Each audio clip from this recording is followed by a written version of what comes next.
Hello, everybody, and hello, everybody out there, and welcome to Jewels of the Soul.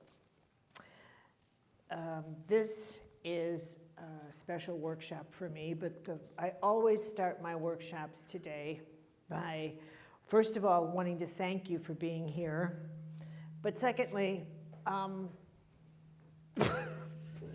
right, we know we're going to have an issue with this. Okay. But secondly, what I want to say is that I've reached this stage in my life where, the older we get, I can't speak for you, but the older I get, the more I feel like the jewels of my soul are also what I want to share with everybody. I've been at this teaching for a long, long time. Well, for a long time. Let me edit that. But it's true. And what I have discovered is after a while,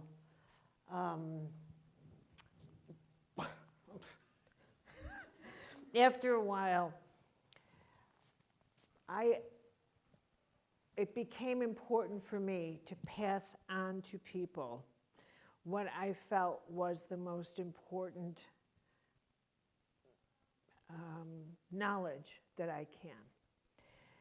And as that became more important to me, and my spiritual life opened up differently, the third thing that kicked in was that as I got into my 60s, I felt a certain level of freedom that said, teach what you've also experienced in the world behind your eye.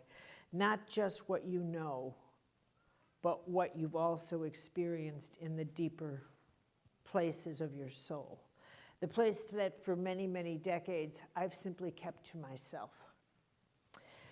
So these are the types of currents that have come together to form the workshops that I now offer people. That said, I also want to say this, that I am very much aware that money can be returned, but I can never return the time that you're sharing with me, the days of your life that you're giving to me. So when I say that I look at each of you with incredible gratitude, and I am deeply, deeply mindful that you're giving me days of your life that I cannot give back. So when I sculpt a workshop, it is with the intention of giving you something that can make your life better for the rest of your life, that you can take with you. And that's how I organize my workshops. So I want to thank you for being here, and that's what's behind my formation of this workshop. That said, now I'm going to jump into this. You're catching me at a peculiar time, and here's what's happening. I'm finishing one book called The Power of Holy Language, Prayer, Guidance, and Grace, and it'll be done in a few weeks. And just as I was finishing that, down came the next idea in the way the heavens talk to me. And in the meantime, I'm organizing what I want to teach in this workshop. And so all of a sudden, all three are competing for agenda in this workshop, for time. And so the good news is all three are, and the bad news is all three are. Because what happens with me is that oftentimes when a brand new download of perceptions come in, they can be very greedy and kind of take over and consume my imagination. And so I have found a way, I think, to kind of combine. So I'm going to tell you the direction. Because I think what's happening is that I'm going through a stage in my life where all of the many things I've experienced and studied and taught are coming together. And so all the tributaries, what my life as a medical intuitive, my work in healing, my work in mysticism, are all coming together in this moment in time. So I'm going to hit a pause button and talk to you about that. I think that we are at one of the most extraordinary, it may be the most extraordinary time in the history of human civilization. And that's a mouthful of words, so I'm going to say it again, the history of human civilization. I think it's a real privilege to be alive now. And I think that what's happening now is going to shift the nature of our species for the rest of the history of humanity. That I don't think that we can afford to not truly appreciate that we're alive now and all that that means to the best of our capacity to understand what that means. So I'm going to say that. I have for the longest time been involved, as you know, in health and in healing. And it was health and healing, however, interestingly enough, that led me down a very long path over 30 years, 35 years, into mysticism. Instead of my background in theology, which I would have thought would have kicked in, what opened up my world of mysticism was, in fact, medical intuition and trying to understand why the nature of the human energy system, and more to the point, what makes us sick, and eventually asking one question after another: what makes us sick? What makes us, why don't we want to heal?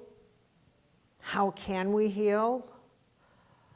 And eventually, you know, I was wondering about where do the choices for our life begin, which brought me into the archetypal realm.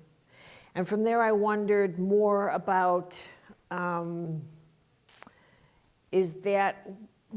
what are the choices we make when it comes to the organization of our lives? Do we just drop from trees, or is there a cosmic system that assigns things? I mean, how do we, what's life, what's the organization of life? And those are great big huge questions. They're not ordinary questions. And that's what opened up the next level of my life, which was the study of the mystical life. And it was in that area that led me into a mystical experience with Teresa, Vila, which was a whole nother chapter of my life. And when that happened to me, I thought, it was one of those experiences where I felt that my choice of how I wanted to live my life was taken away from me and replaced by a choice that was made for me. And that's a very difficult thing to explain. It's a very difficult thing to explain. And it doesn't make any sense, actually. And I'm going to return to this point again and again and again over the days that we spend together, because one of the truths that I think is happening now is that we are at this interesting, critical time in which our consciousness has maxed out. As if I could compare it to a computer program. I think that our computer program has maxed out And we need a program that, oh, is that for me? Thank you so much. Thank you so very much. I really appreciate that. Yeah, thank you. Okay. Oh, yes. Okay, yeah. Okay, we need a program that is more suitable to who we are and what's happening in the world today. And we need to understand all the multiple levels on which we are now operating that is generating the multiple levels of changes around us and within us. Now, to say that the world is having a spiritual crisis is a masterpiece of understatement, but that is one way to approach it.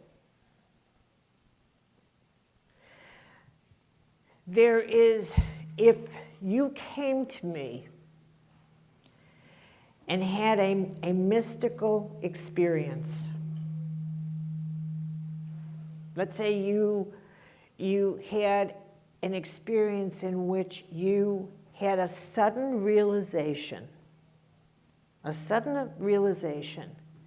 that in fact the animals really understood each other and they communicated. And not only did they communicate, but they communicated with nature. So that the whole way you understood the world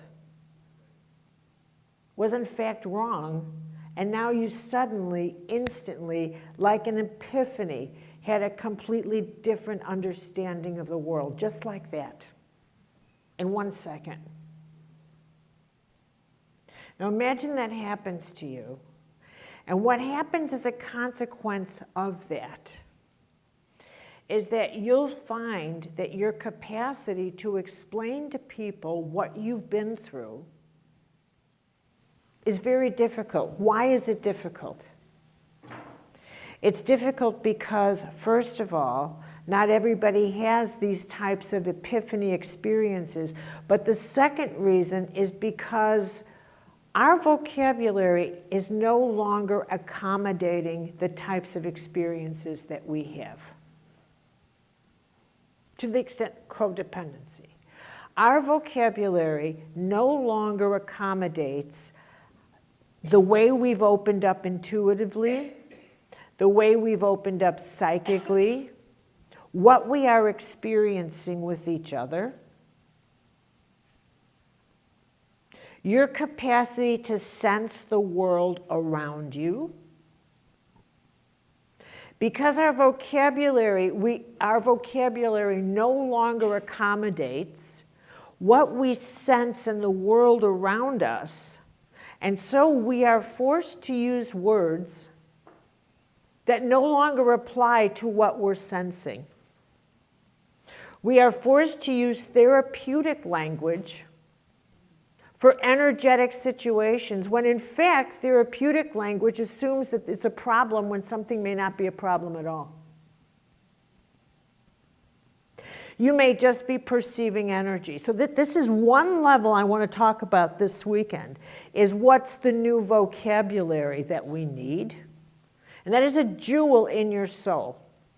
When you realize I'm using problem vocabulary for something that might not be a problem.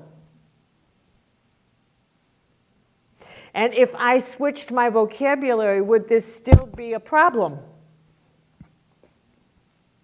Okay? The second thing, third, I don't know what number I'm on. I'm going to talk about holy language, which is the book that I'm finishing, and the role of holy language in our lives, and what I mean by holy language. Because what I have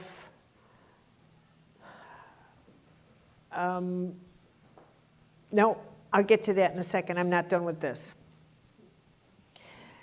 In my work in healing, we have, and in your experience with healing, the model that we have worked with forever, is that your health begins and ends with you or your genetic pattern, which means your ancestry. I think that's not a pattern. That pattern now has to be dispelled with. It doesn't work. It doesn't work at all. Not at all. Because one of the characteristics, and I'm going to work very hard to teach this in the next few days, but I will tell you I have not taught it before, so you are my maiden voyage. Here's what makes this time so incredible. Our consciousness, our mystical awareness is merging with energy consciousness so that the laws of science, physics, are beginning to blend with the truth that mystics have known for a very long time. Now, let's apply that to something that's simply what you have discovered and are living within your bio-spiritual ecology. For the last several decades, we have lived within the template that the body, mind, spirit is one system, have we not? Okay. We've also started to live this idea that what is good for one has to be good for the whole in my body. So if you came to me and I'm a doctor and I said to you, your kidneys are shot, I have some medicine here for your kidneys, but actually it's going to blow your heart right out of the body, but who cares? It'll save your kidneys. That's not how we do business anymore. These advertisements you see on TV for these ads for these drugs, you have to be crazy to take them, where they say, take this, and then they go on fast forward. But if you take this and you're pregnant, it's going to blow you, you're going to have a heart attack, you're going to do this, you're going to pass out, hello. I mean, who would take these medicines? Right. I mean, but at any rate, what the idea is that you want to be treated now as a whole being, agreed? Now, another way to say that is every organ of your body could be considered its own country, a sovereign nation. What is in one is in the whole. You are a microplanet. You're a microplanet. And the rules of the planet have changed. And the rules of the planet are quite simply that there aren't any sovereign nations anymore. You can have your own territory, but in order for your earth to survive, all the organs have to get along as one system. That's the new psycho-spiritual cosmic dictate. And so what I realized from health coming back to us, so you have to hold on to my tail now, okay? So I'm going to take you back to doing readings on you. It's taken a long time to actually see that through anatomy of the spirit, where I look through the chakras and the tree of life and the Christian sacraments, actually the Catholic sacrament, et cetera, et cetera, et cetera, to realize that we are a system of organic divinity. Organic divinity. But we are also governed by the laws of nature. We're a natural habitat for the sacred. And as I worked with people on healing and pursued the subject of why people don't heal, then why people do heal, I realized that the mystical laws and the natural laws apply to our bio-spiritual health. So here's one. What is in one is in the whole. What is in one is in the whole. In order to heal, that is a law you really have to understand. That's a jewel we're going to go into. That what is in one is in the whole. If you take something that's toxic for one part of your body, it's going to poison all of your body. Agreed? Okay. Now let's up that. If you have a negative thought, it's going to poison the whole of your life, not just one. You see, it's not just a biochemical. So if you up it again, you realize I actually have to apply that teaching to everything that I believe. So if something I believe causes me to live separated from the whole, I have to get rid of that. Because what is in one is in the whole, which means what I do to you, I'm doing to everybody.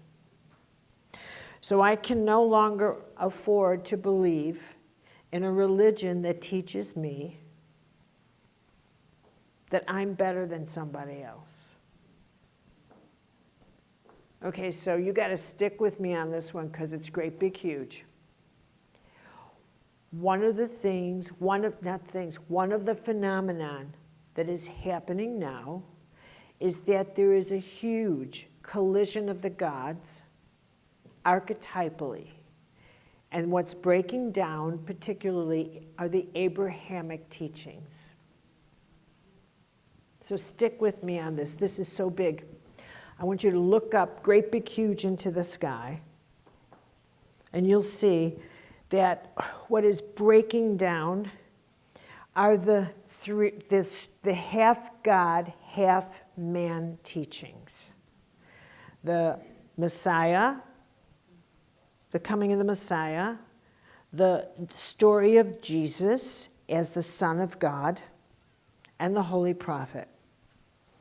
All of these have in common, the Abrahamic religions, the idea that God is a man in some way, or that the representative of the cosmos on earth is a male.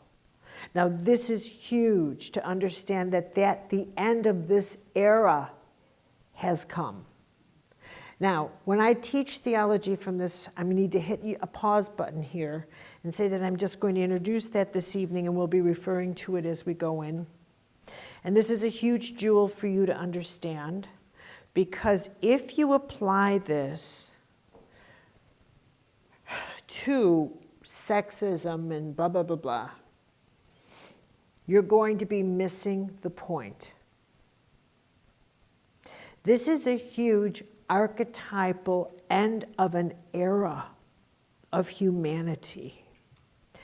And it will be expressed in all kinds of, it's expressed in the changing of our sexual patterns.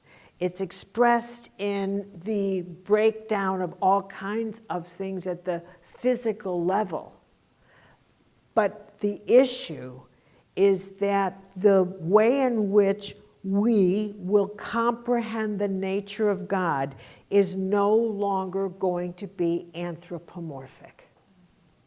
That's the point. Just say that again, please. Yes. Yes. I will say it so many times.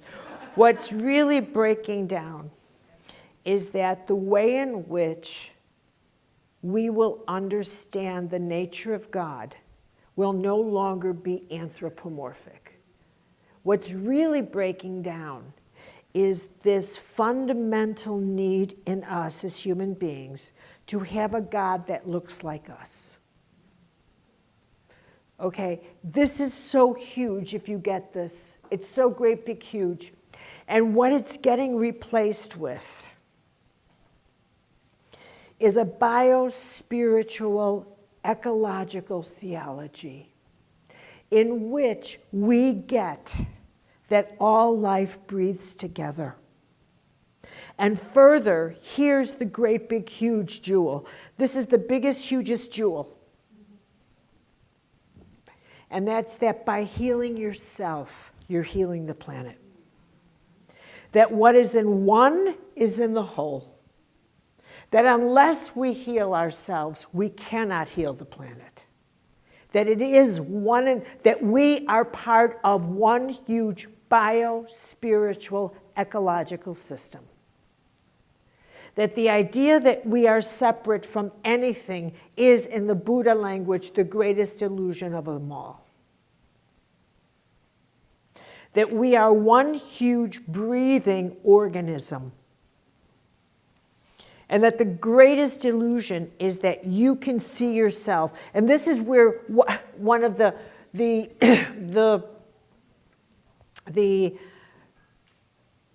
oh, God, say this right. Come on, say it right. This is an era of self-imposed suffering unlike anything humanity has ever seen in its history. Self-imposed suffering. It's an epidemic of narcissism. And at its root is this need to be recognized, this need to be important, this need to think that you are just like so extraordinary. We are the only generations who have ever decided that the purpose of life is to be important. For no good reason, mind you. Just because you're born. That in fact you were born for something special, though you don't know what that is, but it's here somewhere. It's got to be in this room. It's here somewhere. I know, I just saw it. Now the thing is, what that has done, this pathology to be recognized, to be seen, to be noticed, is exactly the thing that causes a person to end up living, making choices to separate one from the whole, which is exactly the source of schizophrenia, bipolar, psychic suffering. It's exactly what causes the break from the whole, that you think that being part of the whole is the most humiliating thing in the world, when in fact it's the healthiest thing you can do. But somehow there's this darkness that's been planted, that being ordinary is the most contemptible thing in the world. That in fact being part of the whole in any way, except through vanity projects like fashion, is in fact this horrible thing. That in fact you have to be recognized and independent and isolated and isolate in order to be part of the whole. Do you understand what I'm saying in this paradox? So we do, and so that the understanding of what the human journey is about and the spiritual journey has in fact gone off the rails a bit. So part of what I want to talk about is that the new model of health that we have to strive for is an understanding that we all breathe together, that what is in one is in the whole, that as we heal ourselves or we serve, no matter what you do as an act of service, you are actually serving the whole. And that there is nothing insignificant, that's that. And that there are jewels of wisdom and truth that we need to begin to live by within us, because that is the true call to action that I think is the reason why we're all alive at this moment in time. That's what I think. I think that is this pivotal time. So I want to introduce something to put you in a mindset, but it seems to me that you have to remember that there are elements that are happening now that have never, ever, ever come together in the human experience before. And it's becoming commonplace for us that we don't even recognize. I remember years ago when the first time I went to Rome, and the taxi cab drove us past the Colosseum and then past the Vatican, and I'm watching the cab driver. And it was like no big deal for him to drive past the Colosseum. And no big deal for him to drive past the Vatican. It had become ordinary for him to drive past what for me was one of the most extraordinary things I'd ever seen in my life. So I said to him, "You're driving past the Roman Colosseum. Do you not?" I mean, and he said, "Oh, that ruin." And I was, do you realize what you get used to that you should not get used to? No, really big, huge here. And when you get used to something, it ceases to become an agent of change for you. It ceases to talk to you in the way it should talk to you every single day, because you've grown accustomed to it and you tell yourself, this is not a big deal. We tell ourselves, for example, it's not a big deal that we live in the nuclear age. That in fact, at any given time, someone could do something awfully foolish with nuclear energy and nuclear weapons. We've grown accustomed to that. And more to the point, you actually think that will never happen. You actually believe that. You've actually told yourself that will never happen. And that's your foolishness. That's your foolishness. People don't make weapons for storage. They make them to use them. But you actually think, I don't even think about it anymore. How can you not think about it? How can you not every day think, oh my God, another day without war? But it's like this. You see how you can just get like into La La Land? But you can't get into La La Land. And here's another thing. You're the generations, that are about to enter the galactic age, the galactic community. Now that is such a big deal. And I'm giving you these coordinates because these are the coordinates that are actually shifting your life around you and within you more than you realize. Because by entering the galactic age, that is part of what is making the religions obsolete. And while you may not even think about that, the fact is all the religious mythologies are becoming obsolete because they're all earth-centric. And they all assume God looks like us, and God's from here or there, or Israel or here or there, and that the whole cosmos is run by something born on this planet.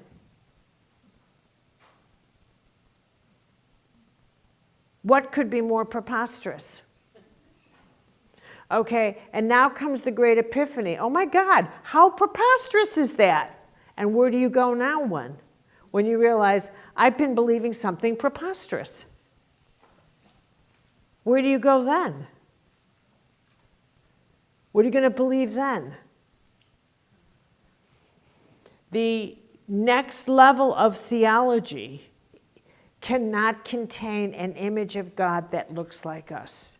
It has to contain the idea that I think this universe is a mechanistic place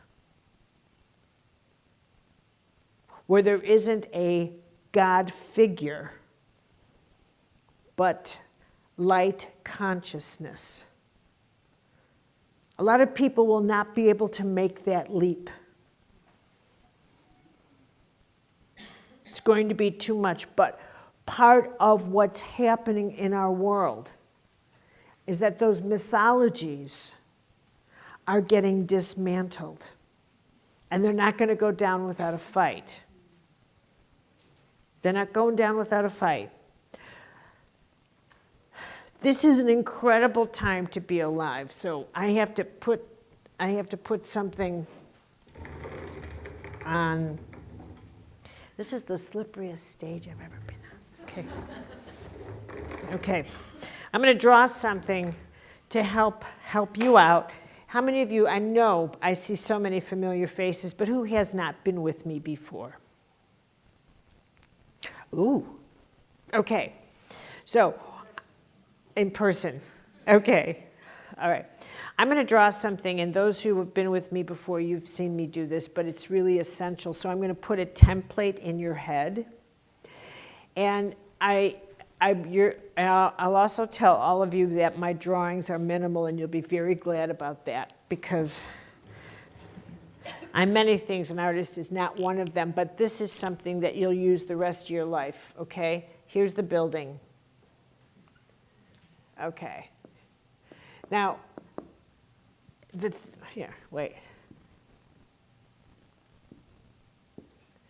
I want you to start thinking like this, and I'm going to refer to it several times through our time together. Years ago, very briefly, I was visiting a friend in New York, and she did live on the penthouse of this apartment building. It was a hot August day, and in New York, on hot August days, the streets are loud. I just adore New York City, but it can be loud, and cab drivers, you know this, and they don't usually have, they don't have alleys, so a lot of trash piles up on the street. And this is what happened. When I went into the first floor, the street was crowded and loud and etc. But when I got to her penthouse, I couldn't hear the traffic that much. The air smelled differently.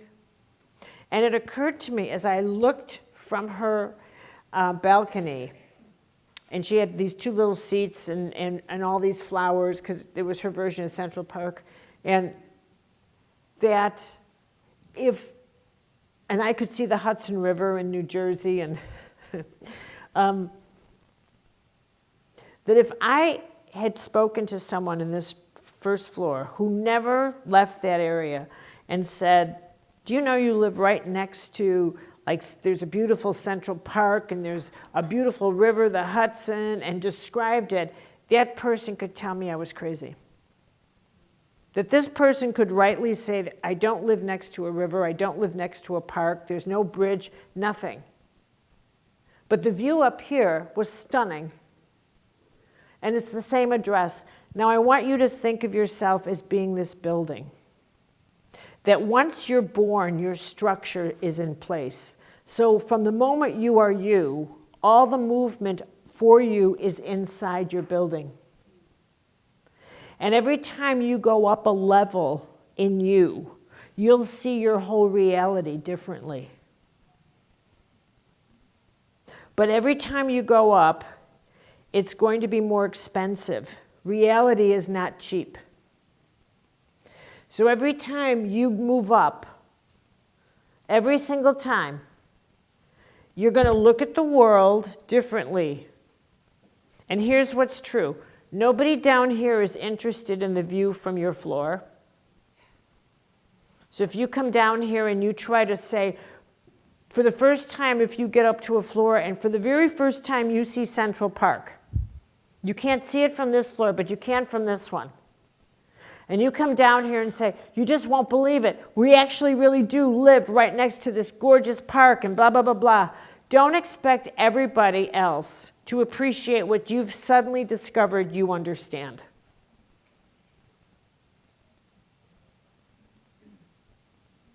Your consciousness is your business.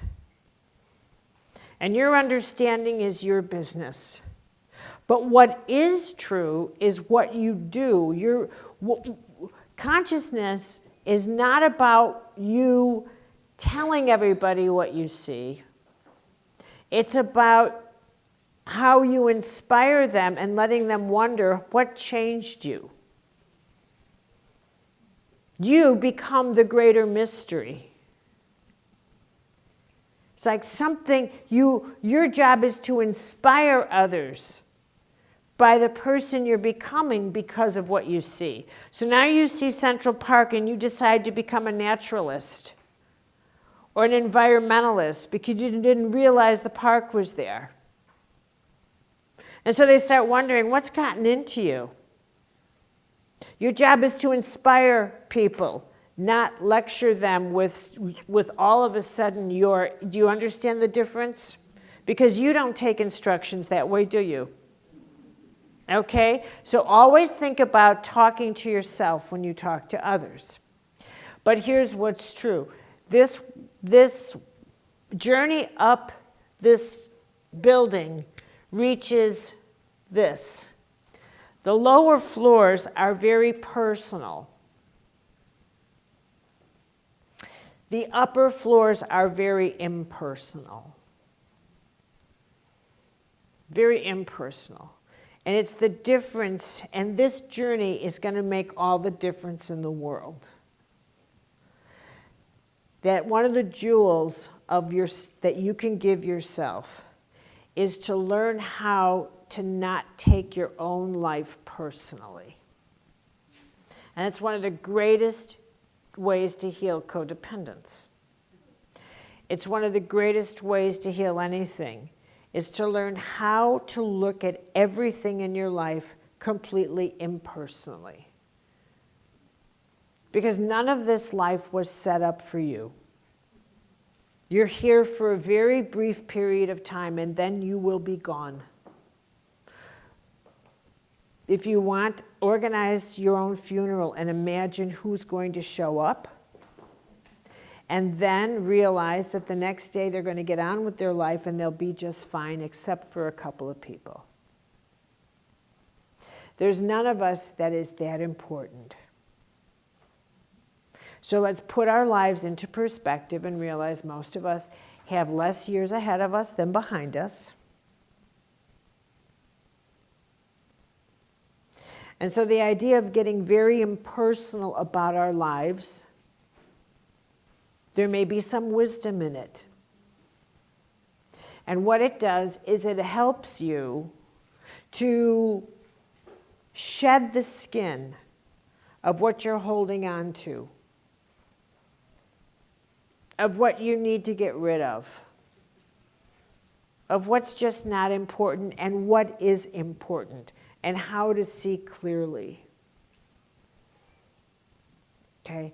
But this little transition from the personal to the impersonal can take years. However, it's the person that can make that will heal the best and the fastest. I wish, that in writing a book about why people don't heal now and diagnoses, I think what should be said in a diagnostic book is that this person, part of the reason this person is ill is because they take everything personally. And that really does qualify as a social disorder or a level of emotional toxicity that is more destructive than you can possibly imagine. Because there's nothing personal at all. The only thing personal is your clothing. And as you get into understanding this scale, you can apply the nature of God to this. That the God below, and this is important, is going to be a personal God for you. You're going to need a personal God, Christmas or bar mitzvah, a God that maybe looks like you, a God that's a daddy or off planet, a father figure, or whatever it is you need. A god, goddess, who knows how you talk.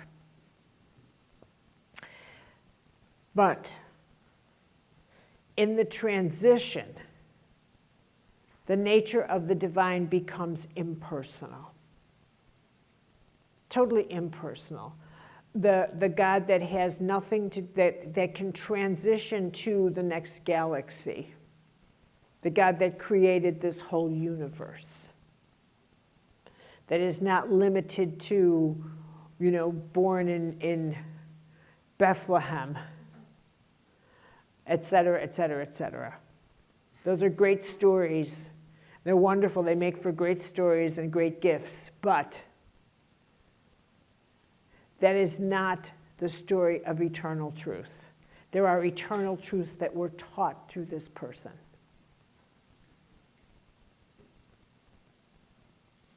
Okay.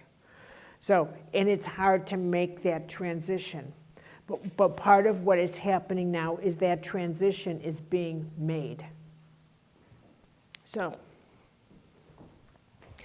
are we doing okay here? Is this too much on a first night journey? Good. Okay, how we doing? Okay, all right. Okay, but I have to also add this. I can't emphasize enough how important it is to understand that the shift that we're going through, that's awakening in you and around you, includes how much you are physically changing yourself. How much you're awakening. That in fact, what we'll start with is what is going on in you, around you, and through you. That in fact, if you really get this idea of as you heal yourself, you heal the whole.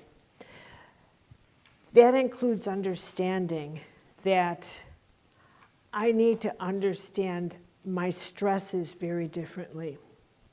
That you need to think of yourself as part of a collective that also is picking up all the stress. That you're picking up psychic free radicals from the whole. That we need to have a very different understanding of our health now that includes this idea of our energy anatomy system. Not just our physical. My physical anatomy system is mine to manage so that I'm in charge, obviously, of what I put in my body. But my energetic anatomy system is macro and my body is my micro. So that my energetic anatomy system is part of the collective. And so how do we manage our collective energetic anatomy system? And this is something we need to talk about in great detail. And this will be one of the jewels of your soul that I want you to go home with, which is the idea that while you have become accustomed to thinking in terms of your electromagnetic, maybe of your energy, you may use the word energy every now and again. But you don't ever think about, I'll bet you, your energy health in a full-time way. You don't take care of yourself as an energy being as well as a physical being. You don't think of yourself as what thought forms, what attitudes are really toxic for me. What do I look like as an energy being? Because this is what you look like. You don't think about yourself as actually hemorrhaging energy or making decisions that cause you to hemorrhage energy.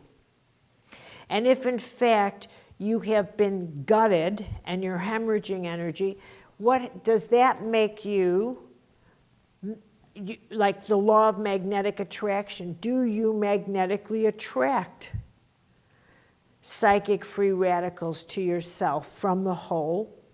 And do they come in, and do you feel like, I feel so heavy today? Is that your energy alone, or have you collected the energy of other people? Can you tell the difference? And if so, how do you dispel it? Okay, we have got to start thinking of our health as being a part of the collective. And so we also have to start thinking of our healing practices as being part of the collective. What is in one is in the whole. We can no longer think of ourselves as being independent entities that just visit the whole on occasion, which is how we've been living up to this point. Do you see what I mean? If you understand that all life breathes together, it's like when years ago when I started to teach intuition, and people would talk to me about wanting to be intuitive readers and etc., which is wonderful.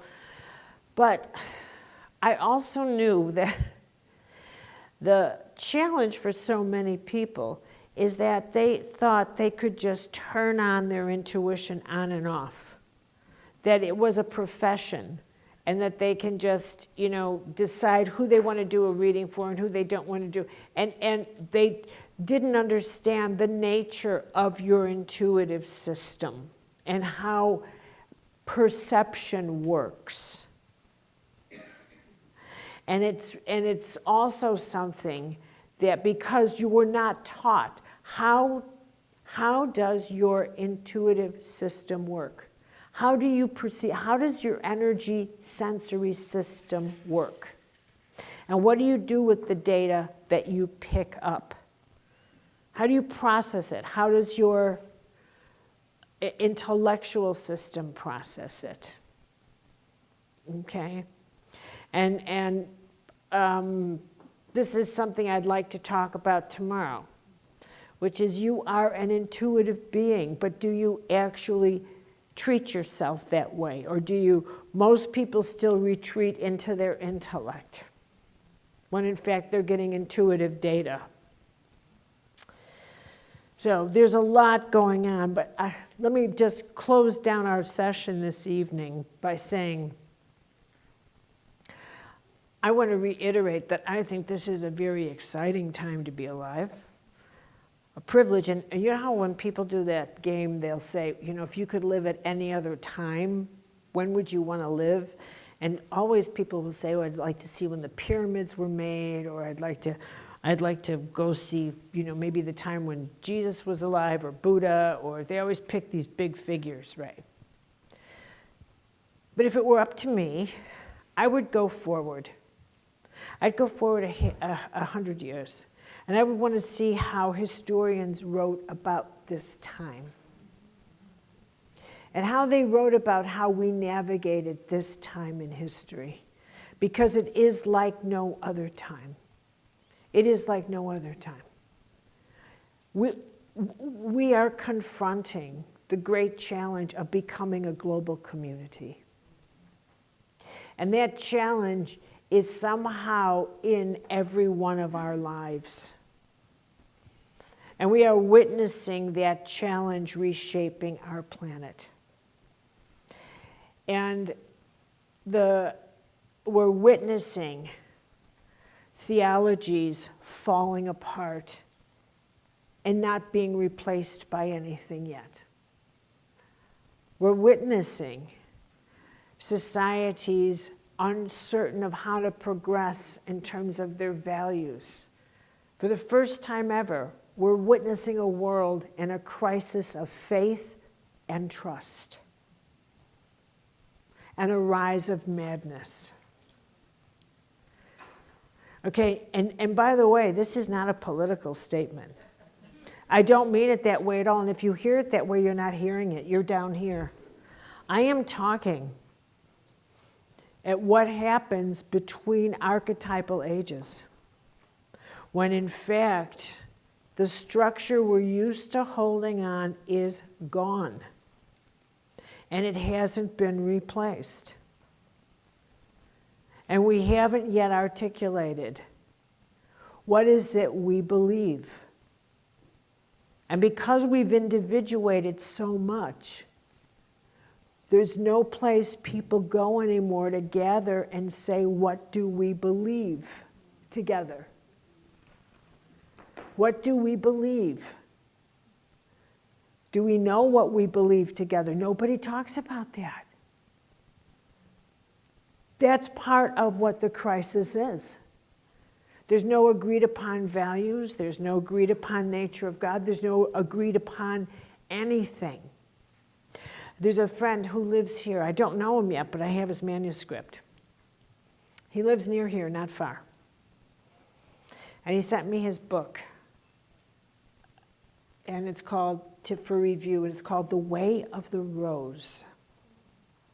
Isn't that a beautiful title? He's a Buddhist, and he had an apparition of Mary. How did that happen? Right, well, it couldn't be more perfect. And she said to do a book on her rosary, which she calls The Way of the Rose. And she says, come into my rose garden. Now he goes, and so he did exactly what she said.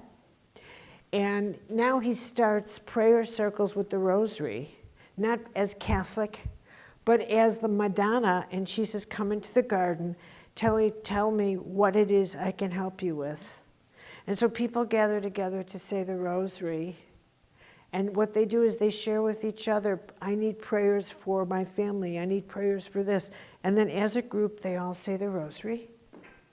And then they go home. But they generate this little field of grace. Now this is going to be the new way of prayer, of finding our way through the darkness, of finding our way to how do we make this transition to the next level of grace. How do we do that? How do we do that? Because that's where we're going. And that is what's making this time so vulnerable for us, which is we have to figure out, we have to realize that what's happening in this world is that it really isn't a crisis of what is it we trust, who do we trust? The trust mechanism is malfunctioning in people. Nobody shows up at a business meeting without 16 lawyers because they assume the person sitting across from them is going to lie to them. Who can live like this? But this is how we're living. Is it any wonder we're going mad? Is it any wonder our stress and anxiety? How many people are medicated for anxiety, for stress? This is life? No, we're obviously not doing something right. Okay? And what's missing is we don't have this sense at all that we trust each other. We don't have a sense of that inner hope, guidance, trust. We just don't. So I'm going to talk to you a lot about that over the next couple of days. I wish we had a month together, but we're going to do our best to put that in order. These are the jewels of the soul for me to know what it is you believe. So anyway, I thought that I would also share a prayer that I wrote from my book. Would you mind if I did that? Let me just add something here. I never thought in the whole of my life I would ever write a book on prayer, because it reminds me of being a nun, and anything that reminds me of being a nun is something I go the other way, but here I am. And I suffer from post-traumatic prayer syndrome, which, no, it's the truth, because years and years ago, when I was doing a workshop, and I thought, it seemed like, people, when I was first getting into the workshop business, people were sort of, they would start their workshop with a quiet moment, and I thought, well, that's pretty all right. And I thought, well, I'd start with a prayer. And somebody in my audience stood up, and this hostile, dragon-like person said, I didn't come here to pray, but it was so hostile. And I was waiting for someone to stand up and say, well, I did. This is a class on spirituality. But everybody was like, neither did I. And I thought, this is a class on spirituality. I mean, I just shut it down. And it wasn't until 2 decades later, when I had Teresa, and I had to talk about entering the castle. And an audience of 850 people that I brought up prayer again. And everybody wanted to go into the castle because I made it sound like going into a, like, whew. And Teresa said, you can't go into the soul without prayer. So I said, I told the audience that, and I said, so that means I have to lead you in a prayer. And they're like, all right, 850 people. No one left. And I'm telling you, I don't get nervous in front of an audience, but I was like shaking. And at the end of that, it was so quiet and so beautiful in this room. And then I had to sign books. And this woman came up to me from behind. And she leans over and she said, I've been in pain 20 years, arthritis. I thought you'd want to know. I'm not in pain anymore. Thank you so much. And she walked out, never saw her face. And every place I went on that book tour with Entering the Castle, there was a healing. I'm talking big, huge healing. And then I did workshops on healing, and that's what opened the door for me to wonder, what is healing? What is grace? And that's what opened it up. And that ultimately led to my finally doing this book on prayer. So I'll just, it took me a long time. Long time. So the idea was that I would write a prayer and then add guidance and then a little bit on grace. So that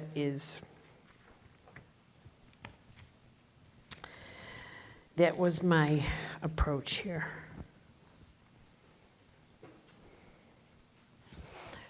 Okay. So I'm going to read this to you. And my version of prayer is that I don't pray like, I just talk. It's like holy conversation is how I describe it. And it works for me. And I think that's the way heaven works, is holy conversation. So this is what I'll share with you. And I don't know how you listen, if it's better for you to keep your eyes closed or open. So I'm going to read it, and afterwards I'll share the guidance and then the grace part. Is that good? And this prayer is called, How Will You Come to Me, Lord? How will you come to me, Lord? How will I know you? How will I recognize you? I know you will come for me. You'll slip into my being, perhaps in the middle of the night while I sleep. Maybe you'll come for me when I'm not looking for you, when I'm distracted, staring into an oncoming storm, fearing for my immortality. Or maybe you'll come for me in the midst of a tiny lie that pours out of my mouth effortlessly. You will let me know you're listening as I listen to myself say something that's not true as easily as if I were giving the time of day. I tell myself those small lies are insignificant, that they don't matter. How do I know what matters? How can I tell what's significant in my life? What if I'm being tested or observed? Could I have anesthetized a part of my conscience years ago, and it is you who are reawakening it now? Maybe that is how you'll come to me. You'll rouse my conscience out of its resting position like a sleeping dragon one day when I'm weakened by disease or fear or loneliness. And I'll be forced to face the truth that I fear the many expressions of you. Most of all, the light of truth. I fear truth, your truth itself, and I fear the power rumbles like an earthquake through my being each time my eyes look into the eyes of another human being. One word of truth exchanged through the soul portal of another is enough to bond two human beings for eternity. A sacred union is formed. No wonder we fear truth, and yet we're compelled to seek truth with every breath we take. We fear you and cannot stop searching for you, Lord. You'll come through me, to me, through some truth, and I will need to survive a calamity, perhaps. You'll make me need you, and I will come searching. You'll make me shed my skin like a snake peeling out of a worn-out uniform. My illusions, my flaws will be exposed like boils ready for a lance. And then when I'm broken, too weak to deceive even myself, there you will be, already resurrecting my soul. The truth is, each of us longs for some sign that heaven is watching, observing, overseeing the journey of our life. We look for signs of God's presence in the subtle moments and the movements of our lives as we search for meaning and purpose in all that we do. Though we may deny at times that we're searching for God, instead saying that we're seeking meaning and purpose, we are still admitting that we cannot bear the emptiness that comes from imagining that our lives are unthreaded to a sacred source. And so we wonder how, when, and in what way the divine will come into our lives. We fear that visit as much as we search for it, because deep in our soul we know that that holy encounter is inevitable. Grace. Lord, grant me the grace of faith, faith in the presence and power of you in my life. I admit to you that in this quiet moment that having faith in all matters as they unfold in my life is so difficult at times. I struggle with seeing how to follow that candle in a dark night, especially when I'm in the midst of chaos. And yet I've learned that chaos is your miracle atmosphere, spinning with the ingredients through which you work wonders. When faith is present in me, Lord, I dwell in miracles. Amen.